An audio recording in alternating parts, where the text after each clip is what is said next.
ஒரு தகப்பன் அவர் என்ன செஞ்சுக்கிறாருன்னா, அன்னைக்கு என்னால் முடியல அப்படின்னு ஒரு ஞாயிற்றுக்கிழமை மத்தியானம் ஓய்வு எடுத்துட்டார். அவங்க மகன் கேட்குறான், பயங்கர பனி, அதனால் போக முடியல. அவன் கேட்குறான், நீ ஏன் டேடி போ, சின்ன 10 வயசு 12 வயசு இருக்கும், ஏன் போனால் அவர் எனக்கு முடியல அப்படின்றாரு. அப்போனா நான் இன்னைக்கு போகிறேன், இது கொடுத்துட்டு தானே வரணும், நான் கொடுத்துட்டு வரேன்னு சொல்லிட்டு அவன் போகிறான். அவர் சொல்கிற நல்ல ரெயின் கோட்லாம் போட்டுருப்பா, பனியாகுது. சரி ரெயின் கோட்லாம் போட்டுன்னா ட்ராக்ஸாக எடுத்துக்கிறான். ஒவ்வொரு வீடாக கதவை தட்டி கொடுத்துனே போகிறான். ஒரு வீட்டை கதவை தட்டும்போது யாருமே வரல. அவன் நிற்கிறான். இவன் கதவை தட்டி கொடுக்கணும்னு நினச்சிக்கிறான். சரி போட்டுட்டு வர்றது கிடையாது, நின்றுனே இருக்கிறான். அவங்க வரல. அப்புறம் திரும்ப கொஞ்ச நேரம் கழிச்சு திரும்ப கதவை தட்டுறான். கதவை தட்டிட்ட பிறகு வெயிட் பண்ணுறான், யாரும் வரல. திரும்பமா கதவை தட்டுறான். அப்புறம் வேகமாக ஒருத்தங்க வந்து கோவமாக என்னன்னு கேட்குறாங்க. அப்போ இதை கொடுக்குறான். இதை வாங்கிட்டு அவங்க கோவமாக போயிட்டாங்க. அடுத்த ஞாயிற்றுக்கிழமை அன்னைக்கு வந்து பாசி கேட்குறாரு, இந்த போன ஞாயிற்றுக்கிழமை யார் ஊழியத்துக்கு போனதுன்னு. நான் போகலன்ட்டார். இவர் சொன்னார், ஊழியத்துக்கு போனேன், இல்லை போக முடியல, எனக்கு உடம்பு சரியில்லை.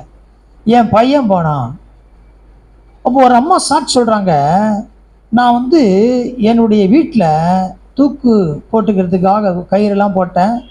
நான் ஏறிண்டு தூக்கு கயிறை போடும்போது ஒரு கதவு தட்ட சத்தம் கேட்டுச்சு. நான் வந்து கொஞ்சம் வெயிட் பண்ணேன். வெயிட் பண்ண பிறகு அந்த சத்தம் கேட்கல. அதனால சரி போட்டுக்கலாம். திரும்ப நான் முயற்சி பண்ணும்போது திரும்ப அந்த சத்தம் கேட்டுச்சு.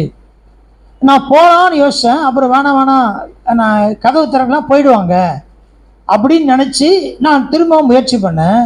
3வது முறை சத்தம் கேட்டுச்சு. அப்போ நான் என்ன யோசிச்சேன்னா, அப்போ யாரோ என்னை பார்க்கிற வரைக்கும் காத்து இருக்கிறாங்க. கதவு தட்டிட்டு இல்லைன்னு போகிற மாதிரி இல்லை. 3வது முறை இப்போ தட்டுறாங்க அப்படின்னா திரும்பவும் என்ன பண்ணுவாங்க, கதை திறக்கலாம், தட்டுவாங்கன்னு சொந்தமாக இறங்கி நான் போனேன். அப்போ குட்டி பையன் இருந்தான்.